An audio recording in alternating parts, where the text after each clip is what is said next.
Here we are, clan the isms, cataclysm, great. Our people out here struggling, trying to make it in this state. Everybody out here doing it, but we the ones too late. Now family, we the ones who gotta delegate. Get that money in the power, never be fed. Stick to cosign for 3. What did he say? Create jobs, support our own. Educate the same and buy back your home. Got 3 degrees, triple 10. 3 PhDs, now we on the CNN. DBTV, let's talk about negligence. Ignorance is bliss, but we can turn it to intelligence. Believe none of what you hear, half of what you see. Let's break it down here on Dr. Boy's TV. Here we are, clan the isms, cataclysm great. Our people out here struggling, trying to make it in this negligence. Hey, what's going on, guys? I hope you guys are having a good day. I'm Dr. Boyce Watkins. Welcome to drboycetv.com, the home for intelligent black people. And I want to say what's up to everybody also on the Black Financial Channel. If you want to hear or actually financial commentary and news from a black perspective, then go to theblackfinancialchannel.com.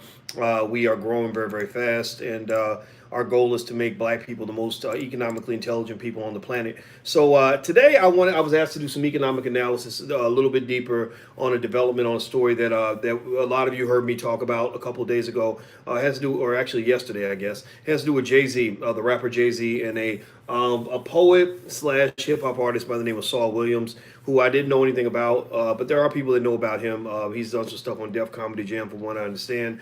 He was good enough to get on the Breakfast Club, which means he must have done something that was noteworthy. And so anyway, the whole situation was really interesting. You know, basically Saul felt some kind of way about Jay-Z's perspective on economics as a tool for the liberation of black people. He seemed to feel that Jay-Z's approach was not the right approach, that this discussion of economics is overblown, etc. Give me a yes or no, actually, in the chat. Yes or no if you followed any of this, if you saw what went down with Jay-Z and Saul Williams. Give me a yes or no if you saw this thing go down. And by the way, guys, if you haven't done this yet, please hit the thumbs up button and hit the subscribe button and the notification bell. Give me a yes or no if you saw what was going on here. Okay, I see a lot of no's. So what I'm going to do is I'm going to give you a quick overview. Saul Williams basically took an email that at the time was being stated as a private leaked email from Jay-Z, in which Jay-Z basically made his point about, the use of economics as it pertains to the liberation for black people. How that we really need our economic strength in order to be successful as a people. And I think Saul felt that we talk about money too much. Capitalism's the devil. Money is a bad thing, and the focus should not be on money. It should be on something else. Now, here's the thing. I am not one to sit here and tell you in a million years that money is everything. Money is not the be-all, end-all. Money is not what's going to money alone is not what's going to solve every problem that black people have.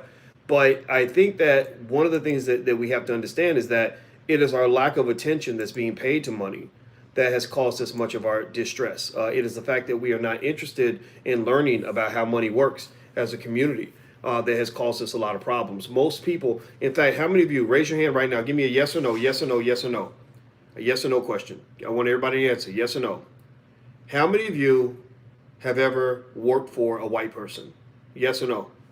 I'll wait. I'm going to sip my coffee and just watch all the yeses pour in. Give me a yes or no. If you've ever worked for a white person, say yes. If you've never worked for a white person, I want you to say no. I say yes, yes, yes. Demario says yes. Jason, yes. New York, yes. Willie, yes. Queen, yes. Alonzo, yes. Jelani, yes. Kelvin, yes. Keep coming. Come on, everybody answer. Fess up. Fess up. We having the coonery confessions. We got to get the coon blood out of our spirit.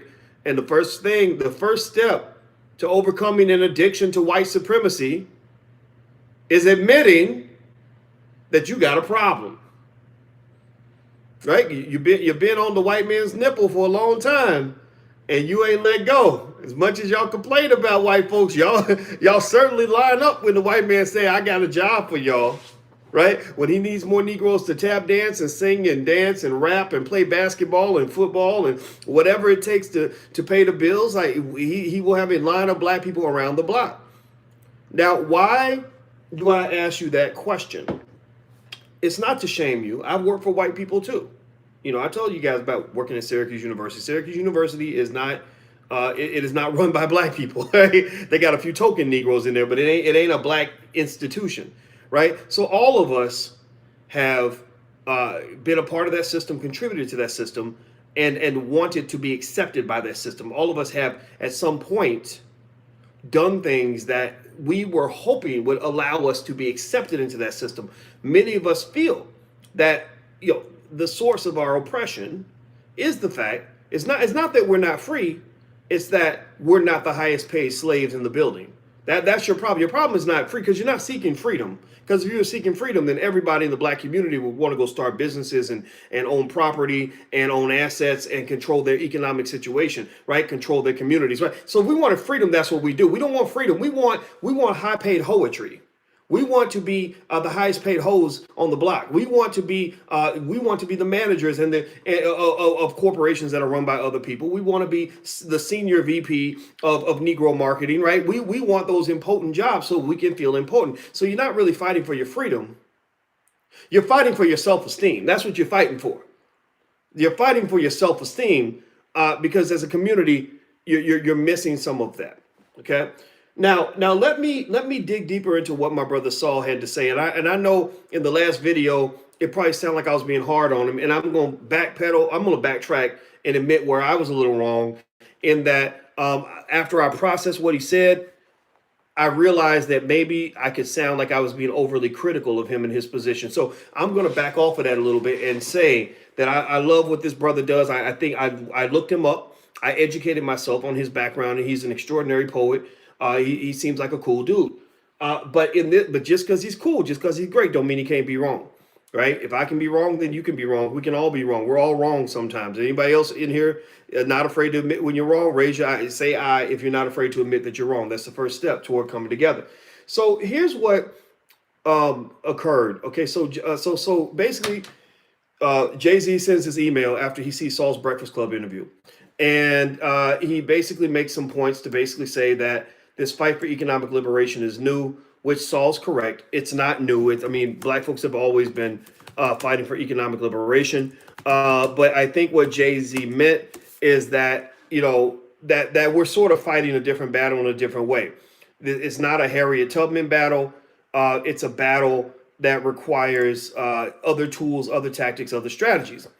Now, that's fine, and I do agree with that.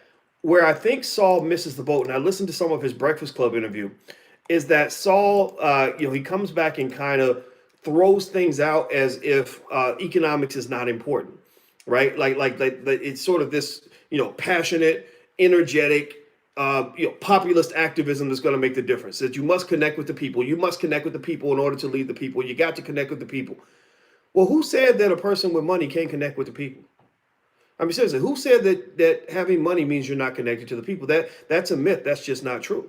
Whether you connect with the people, I know poor people who are not connected with the people. I know brothers who ain't got a nickel in their pocket who are not connected with the people. And I know people who are billionaires who can connect with the people. So this idea that having money means you're not connected, it's just a falsehood. It's just not true. It's a decision that you make in terms of what you actually care about. So that's one important point. The second important point comes back to a conversation that Saul apparently had with Vicky Dillard. Now, do me a favor, hit the thumbs up button while I pull up this conversation with Vicky Dillard. Vicky forwarded some of this to me. Hit the thumbs up button. So Vicky, I guess, had tweeted or tweeted something related to Saul. And Saul, here's what Saul said to Vicky Dillard. He says to Vicky Dillard, her Twitter is Vicky X Dillard. It says, see the statement in my story. Jay had someone forward a message without his email address attached. He didn't want to start a convo. He wanted to tell me that I should be careful about making statements about him publicly. And then what I said in the interview was erased from the website. Thus, I share my response with the community just as I share my work. So the point Saul's making in this message to Vicky Dillard is, look, first of all, this was not a private email. I did not leak a private correspondence. And I'm glad he cleared that up because I actually had a real issue with this idea that he leaked a private correspondence as it was being reported in the media. So I think it's very important for us to also report that he's claiming that it wasn't a private email, that somebody had forwarded it to him, even though Vicky makes what I consider to be an adequate argument to say that it wasn't still something that you had the permission to share with the public. But that I'll get to that in a second. The second point here is he said that Jay-Z basically told him to be careful about making statements about him in public. And then what he said was erased from the website. Now, from what I've read, that Breakfast Club interview was erased. And I'd be curious, I every now and then I hear from Charlemagne. If you're watching, feel free to text me, brother, and let me know, was his interview removed from the website? If it was, then that would make me wonder if Jay-Z does move things in the background in terms of deciding whose voices will be heard and whose voices won't be heard. Happens all the time, right? Who was it? The Boondocks creator, Aaron Magruder, did that episode about Tyler Perry. Next thing you know, Tyler Perry was going crazy trying to get that episode taken off the air, right? I remember, I think it was Charlemagne actually that interviewed, I guess it was Beanie Siegel or something. And there was a whole conversation about whether or not he was removed from his radio station job because of Jay-Z, because Jay-Z didn't want Beanie Siegel on the air. That part, I don't know. I don't know nothing about that. If I see him, I'll ask him. If he answers, I'll tell you, or whatever it is, whatever happens. But I would wonder if that was the case, because you cannot find, from what I can understand, you cannot find this interview on YouTube. I'm going to do a quick search. Let me see. I'm going to do a quick search on YouTube. Hit the thumbs up button. Please hit the thumbs up button if you haven't done it. Very important. Let me see. I'm going to look up Saul Williams Breakfast Club. Let me see if I can find it on YouTube. Let's see. There's a clip of the interview here. I'm looking here. No, I do not see, because look, I'll tell you, if you type Boyce Watkins Breakfast Club, all four of my interviews come up. I think I was on there 4 times. Maybe it was 3. I can't. Let me see. Let me see if I was on there 3 or 4 times. I can't even. 1, 2. Let's see. 3. That's when I was wearing the ugly blue shirt. Okay. 3. Yeah, and then there was a time I wore a jacket. So there was 4 times I was on there. I can't find the 4th one, but I can find 3. So here we go. Here's number 4. Right. Looks like I was on there 4 years ago. Also 4 years ago. Another time, what was it? 2 years ago and 3 years ago. So 2, 3, and 4, right? And so when I look up my interview on the Breakfast Club, I can find it really easily. When I look up Saul Williams' interview on the Breakfast Club, I cannot find it. That probably says to me that maybe somebody did take that sucker down. I'd be curious to know why. I have no idea. I don't even understand why Jay-Z would be threatened by a criticism, given by a guy, like him. I just don't think that I don't even understand why that would even matter. But let me tell you what else Vicky Diller says. So Vicky sent me another note. I asked her, I said, so what do you think about his response? So here's what Vicky said to Saul. Vicky says, it was still a private email forwarded from Jay-Z. None of us is above criticism, including you. Everything you mentioned costs money. So the thing about it, whether being private or not private, we'll put that to the side. You can think what you want. But here's another point Vicky makes I think is interesting. She says, everything that you mentioned costs money.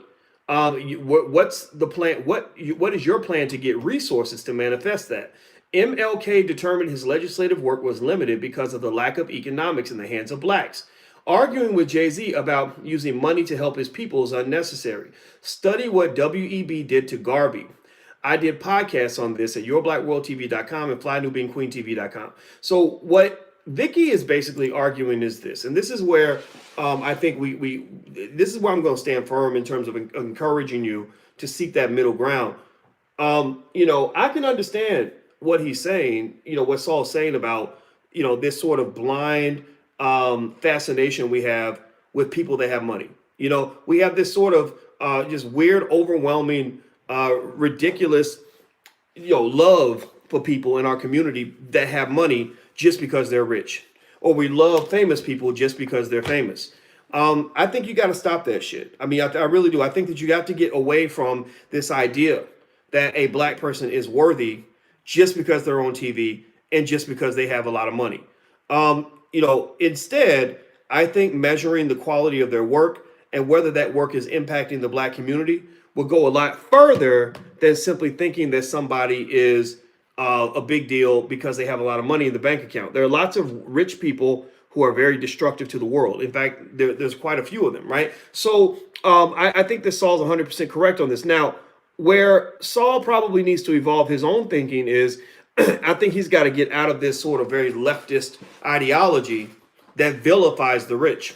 I studied this. I've gone back and kind of looked at the way the communist leftist movements sort of infiltrated into the black community in the 1940s, 50s, and 60s to support the civil rights movement. I believe is a pathway to the disruption of a capitalist society. I believe that they saw, they saw black people the same way J. Edgar Hoover saw black people, as sort of part of this counterculture that would destabilize the United States.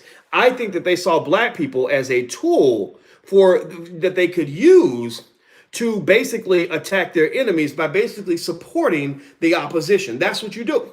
If, like that old saying that says, my enemy of my enemy is my friend. So when they saw, a lot of people that want to destabilize the United States, first thing they have always done is said, look at how you treat your black people. So we're going to give black people the weapons and the tools necessary to confront you on the way they're treating you, which is fine if you're doing it because you really believe in the independent liberation of black people. But when you look at global warfare on that type of scale, it ain't about trying to do the right thing for a minority group of people in the United States. It's about trying to get power by fighting against another opponent through a proxy war. Right? The Vietnam War is a perfect example of that. In the Vietnam War, you had the Soviets using the Viet Cong in the north to go after the Vietnamese that lived in the South who were connected to the United States. So they didn't align with the Viet Cong because they cared about the liberation of Vietnam. If they cared about the liberation and the freedom of Vietnam, they would have helped Vietnam achieve freedom on its own terms. But no, they didn't want that. They wanted to battle the United States in this proxy war where they were using the Vietnamese as kind of their shitting ground, where they literally destroyed the entire country in order to sort of fight the United States without confronting us directly, right? So basically what I'm saying to you, and some of y'all might get it, some of you don't. Give me a yes or no if you follow what I'm saying. I believe that black people are not, that we are not inherently super liberal people. Black people are inherently actually somewhat on the conservative side. And that's okay to be conservative. You connect conservatism to white supremacy. You connect conservatism to Mitt Romney and Mitch McConnell. You connect conservatism to Donald Trump and the Republican Party. I connect conservatism to meaning stable families. I connect conservative ideas to meaning, taking care of your own children. I connect conservatism to valuing education. I connect conservatism to building your own businesses. I connect conservative ideas to taking care of your own and taking care of your own community. Does not mean I'm a conservative all the time on every issue, but it does mean that a lot of the ideas that come out of the left are ideas that black people are not very comfortable with. Black people, give me a yes or no, yes or no. Do you think black people on the collective are comfortable with the way the LGBT movement has gone in the last decade? Yes or no? Do you think black people are just overwhelmingly excited about the fact that you got people out here fighting over whether or not a boy can use the girl's bathroom or a girl can use the boy's bathroom? Or you got transgender. I'm sorry. Did anybody see where in Australia, I'm not making this up. Like now, this isn't just in Australia, all around the world, where they're letting transgender athletes, meaning a dude who just decides to identify as a woman, can now compete against the girls. Has anybody seen these stories in the news where you've literally got dudes like me? Like I could literally next week say, I want to be a girl, I identify as a woman, and then go compete in the WNBA. In Australia, there's this rugby players are doing this, and the referees are quitting because they said they're breaking women's bones because these big old husky dudes with like hair on their balls are coming out and identifying as women and fucking the women up. Like it's crazy, right? So black people, we had this thing that unfortunately a lot of white folks ain't got it. I don't know if they got it. I don't understand it well. We got this thing that makes us special, and it's called common sense, right? We got this thing called common sense that does not exist in America anymore. Common damn sense says, if you got a penis attached to your body, then take your little ass to the boys' bathroom. It ain't a big deal. It ain't gonna traumatize you to use the bathroom with the boys. You could be gay. You could be a woman. You could do whatever. It's okay. You could be the choir director in the church. We know the choir director is gay. Everybody knows this, but we don't need it all up in our face. We don't need it shoved down our throat, and we don't want you peeing on us and telling us that it's raining. Just literally socially engineering this world that you want to see because your ass is a little bit weird, y'all's asses are a little bit perverted, y'all's asses are a little bit strange. You're trying to push that on us and then calling us backward because we ain't going along with the program, and we sitting back in the back with our arms folded like, y'all can do that if you want to, but we ain't taking no parts in none of this, right? So my point is to say that when I listen to Saul talk, what I'm hearing is a man who probably identifies as a black liberal.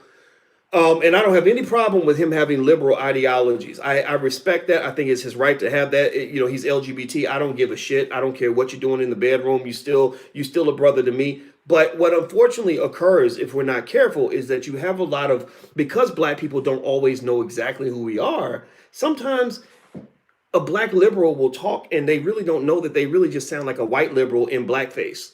That literally, when you're repeating all the liberal talking points that we've heard 1,000 times, like you're screaming about immigrant children being held at the border, even though we got like 100,000 black children who haven't seen their daddy since the 1990s. Or you're running around like acting like animals' rights are more important than human rights, or you are getting all out of control and crazy because you're worried about the environment, even though we know that that's bad. But you have people in the hood getting shot in the head. That should probably take a higher priority, right? Like you kind of are going lockstep with all the Democratic Party talking points.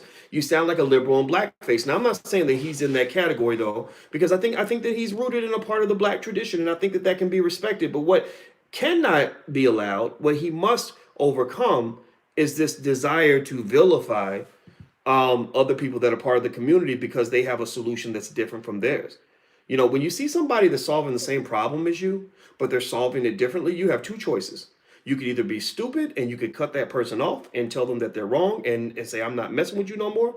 Or you could be smart, which means that you identify the fact that they have a brain that works differently from yours, which means they have a perspective that supplements yours, which they can do things that you cannot do very well, which means they can see the problem from an angle that you can't see it, which means now instead of solving it with one path, you're solving it with two paths. The good cop needs the bad cop. Like I was explaining with sports, the running back, a smart running back knows the value of the wide receivers. The wide receivers should know the value of the running back because you balance each other out. It's about balance. That's what you come from. That's your tradition. The 30,000 years of history that you had before you became slaves that they don't tell you about in school, right? That 30,000 year history was built on balance. So I think that there's room. I don't even understand. I just think some of these plantation fights are weird to me because I don't even understand why this guy and Jay-Z are not on the same team. I just don't get it. I will say this about Jay. If it is the case that Jay was kind of basically saying, keep my name out your mouth and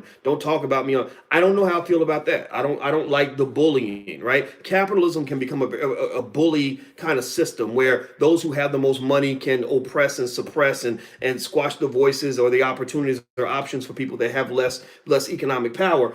So if that's the case, I'm not so happy about that. But I think with this guy going in here and just saying, I'm going to just blast the hell out of Jay-Z no matter what, I don't know if that's beneficial either. And so I think that, at the end of the day, he's right. Saul is 100% correct that we cannot go chasing celebrities and running up behind them just because they have a lot of money, because a lot of people with a lot of money can be very worthless. But then he also needs to understand that money does matter. Vicky Dillard also made this point, and when she sent me a note about this, you can't find, I don't care what kind of activist you are, most of the stuff that you're trying to accomplish, money can be a very important tool to help you get those things done. You need money in order to be an activist. Why? Well, because I see activists run around with picket signs and talking about the revolution, but all the weapons and the tools that you need for the revolution are going to cost you money. On Monday, I've seen activists literally protest capitalism all week and then have to go work for a capitalist corporation on Monday because they can't feed their kids without a job, right? So I don't so it's kind of a weird thing when you are attacking capitalism and going after those who have money and saying that they're all evil and bad, but then you're turning and having to beg these people to help you pay your bills. That doesn't make any sense. So not all money is bad money. Dr. King understood the importance of money. That's what he started speaking about right before he died.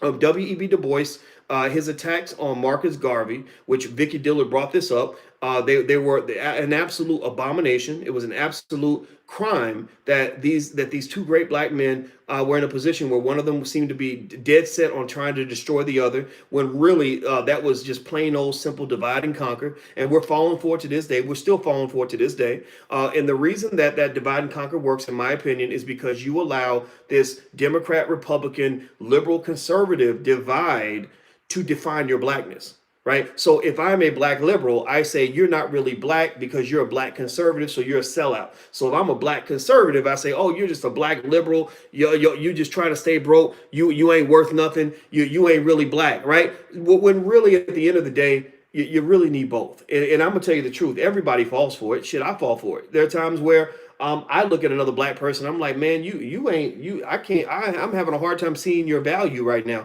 But I tell you, when I'm in my best zone, when I'm actually at my best, I start actually pausing and saying, wait a minute. I know it's hard for me to accept the way they view the world, but that's a good thing because they're going to help me see the things I cannot see. Right. Even when I work with Yvette Carnell, who is probably the biggest mortal enemy that I have on this earth right now, in her mind anyway. Her and Umar, it's close between those two. But I can tell you that there have been times where I was very supportive of both of them, and even to this day, after I get a little bit annoyed by what they said, I have to confess, like, you know what, these are actually two pretty smart people, and maybe I can learn something from what they're saying and from the worldview that they have, right? So get out of the matrix, like don't let these artificial divides cause you to get to a position where you're trying to destroy another black person faster than you're trying to destroy white supremacy, because you're not going to win that way. You will never win that way. At the very least, somebody say something that you don't like, they say something that's crazy and stupid to you, just walk away. You ain't got to engage, just walk away. So if you want to know, I'm gonna be wide open about this. If you want to know what my policy is, pretty much when I think about let's use Umar as an example. I know Umar hates when I say his name, but I don't care. I ain't scared to say a person's name, right? With Umar, I just don't feel the need to really. People ask me, like, what do you think about this, think about that? I might tell people what I think, but I'm like, there's bigger things out here to battle than Umar Johnson. I mean, he does some good in the world. Good luck to him. I wish him the best. Might not work with him, but I wish him the best, right? And that's what you can do. Like, I don't really see why Saul felt the need to go after Jay-Z.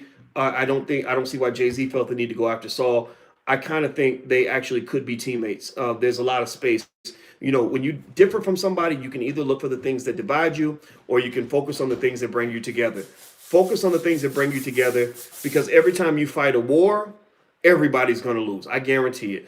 Do me a favor. Please hit the thumbs up button. Please hit the thumbs up button and the share and subscribe button. If you haven't subscribed, please do that. Also subscribe to theblackfinancialchannel.com. theblackfinancialchannel.com. That's our financial channel where we do daily news and commentary from a black perspective. Also, in a couple of days, we're having a seminar in the Black Business School on how to make money as a government contractor. We've got government contracting expert Walter Cotton, who's made millions of dollars as a government contractor, who is going to show you how to break through the bureaucracy and the red tape and all the paperwork. It'll be the best few dollars you spend. I think it's $99 to be a part of it. Best investment you'll ever make, because they've got some real heavy hitters. We had a sister on here the other day. I don't have her name in front of me, but she literally got a $900 million government contract. Yes, I did say $900 million. And in fact, actually, if I'm not mistaken, I got to ask my brother, but I think she's actually gotten over $1 billion in one government contract.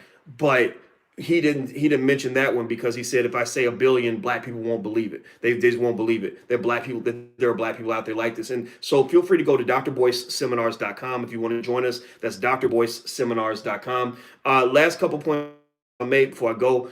Me and my woman are going to go in here. We've been watching The Godfather of Harlem, which is a good show. So I'm going to go spend some time with her. But I wanted to also mention to you guys, I did follow, just a couple quick thoughts. I don't know if you saw that Kamala Harris just dropped out of the presidential race. How do you feel about that? Do you think it's good or bad that she's gone? Good or bad? Give me a good or bad in the chat if you think that it's good that Kamala Harris is gone, or you think it's bad. And I'll give you more of my thoughts on it.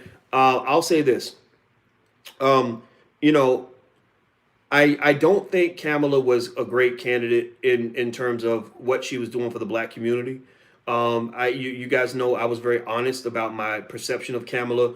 Because I don't look at what politicians say, I look at how they live and who they are. And when I looked at Kamala's history, I read her bio in extreme detail. I was looking at what she was doing in her 20s, in her 30s, and in her 40s. You know, and I saw the relationship she had with Willie Brown. She was 29. I think he was 180 years old or something. He was really old. It was like a really crazy relationship. And then I noticed that she suddenly got this great appointment, you know, in San Francisco after that relationship. That pretty much kind of said something to me about, you know, how she moves, how she operates. She's very ambitious. People, you know, are expected to serve a role in her life that will help her to achieve specific goals. And I didn't like that so much. I also couldn't understand how a woman who went to an HBCU and met thousands of black men in her life ended up married to a white guy. But then when I looked at her background, I was like, okay, it makes sense. He can help her get elected. I didn't like that. But here's what I'm going to say about Kamala, though, that's not so terrible, is, you know, I think she's more qualified than Joe Biden. I really do. I think that Joe Biden is a mess. I think that Elizabeth Warren is probably better than Kamala for the country. And I think I think the media was very hard on Kamala, harder than they were on other people. It was almost as if the media kind of just decided we're going to take her ass out. And I didn't like that part, you know. So I will say that in Kamala's defense to say, I think that she did get unfairly treated in the media, but I think also at the same time, some of it she brought on herself, because I don't think that she was really ready to deliver for black people in the way that that we wanted. Also, I think what you're seeing is a lot of the bougie Negroes, a lot of the Cory Booker types, the Kamala Harris types. They're learning that they can't ignore the new black media. They can't ignore, even though they want to say, oh, these Negroes are just running their mouth on the internet. Well, you can't ignore the fact that I have 600,000 subscribers across different platforms. You can't ignore the fact that Vicky Dillard is reaching millions of people every week. You can't ignore the fact that Tariq Nasheed is over reaching millions of people. This is the new black NBC, CNN. You can't ignore the fact that the African History Network has over 1.1 million black people on it. You can't ignore that Black Knowledge with Jamal Brewer has over 800,000 black people on it. Like, you can't ignore those audiences. You can sit here and pretend like they're not relevant because they're online, but that's really where a lot of the important chatter is occurring, and you've got to be a part of that on some level, or show some sort of deference or respect to that in order to get the full-throated support of the black community. And I don't believe Kamala had that. But if you want to know if I think that she was unqualified to be president, I do not agree. I think that she had experience. I think that she is as qualified as all these other candidates. I just think that they might need somebody a little bit stronger, or maybe if Kamala comes back, maybe she'll come correct. I don't know. All right, so anyway, just say this. I want to say thank you for your support. I see Dr. Jimelson, Pierre Louise, PhD, very smart, very smart. He always makes a donation, and I mentioned his book in exchange, and I think that is a very smart marketing strategy. His book is called From Extreme Poverty to Success. It's on Amazon. It's called From Extreme Poverty to Success, and he says, Dr. Boyce Watkins, you're helping all black with your knowledge. Well, thank you very much, Dr. Pierre Louise. Thank you for supporting our platform. We really love you guys when you support and help us to grow. We love you in general, but when you help us grow, it really makes a difference, and we put this money right back into the community, and we really want to do good things with you or for you. Let me see here. Clarence Bell, Dr. Boyce, can you make some ratios that let people know if a corporation is toxic or a friend of the people? Interesting. Toxic or a friend of the people. You know, I got to think about that one. Maybe Clarence, maybe you can feel free to shoot me a note on Facebook or something so I can kind of get a better sense of what you're saying, because I really don't know exactly what you mean.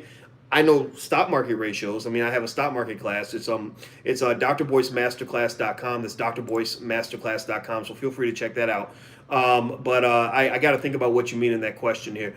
Okay, so what I'm going to say, the last point is, the last thing I got to throw in here, I was probably doing it. I don't even think it's worth doing a whole video on it, but I got to mention this one. Did anybody see where Michael Eric Dyson had that video? I think it's about a year and a half old, where he was saying that white people should open an IRA, and he called it an individual reparations account. Did anybody see that? Give me a yes or no if you saw that. Michael Eric Dyson, give me a yes or no. Let me know if you saw this. Michael Eric Dyson, a guy that I loved Mike, by the way. I really do. Very nice guy.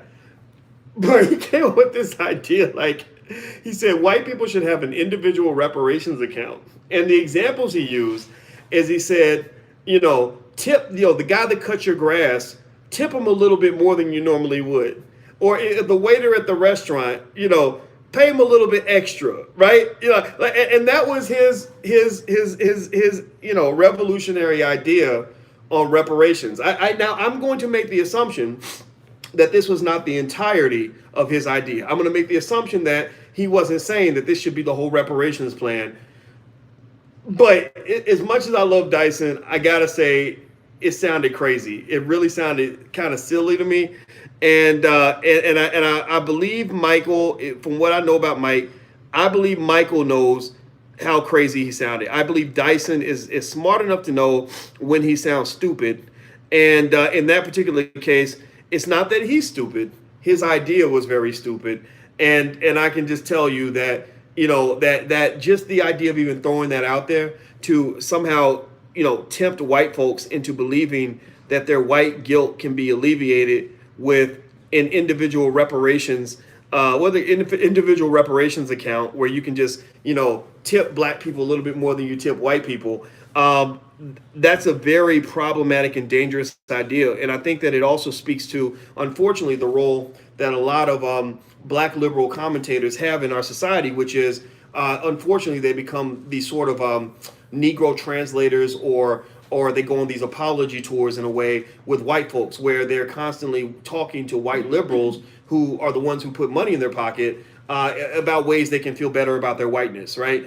And so I'm just not I wasn't a fan of it. I thought that Mike he missed the bar on that one. But at the same time, sometimes we all miss out, and I'm not going to beat up on Michael because I think Michael's all right. I just think that was a very bad idea, and I don't even like it. I don't even want to begin to even think about a white guy who really thinks that he's solving the reparations problem or solving hundreds of years of slavery because he's tipping black people 20% instead of 15%. I think that's actually kind of crazy. That's just like, let's take that idea off the table. How about that?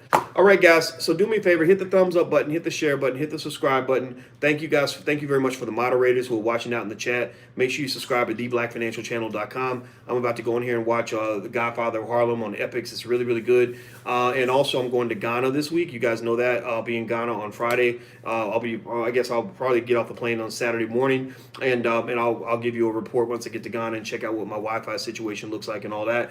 And I'll let you know what I find. So have a good night, and thank you guys for hanging out. Talk to you soon. Peace.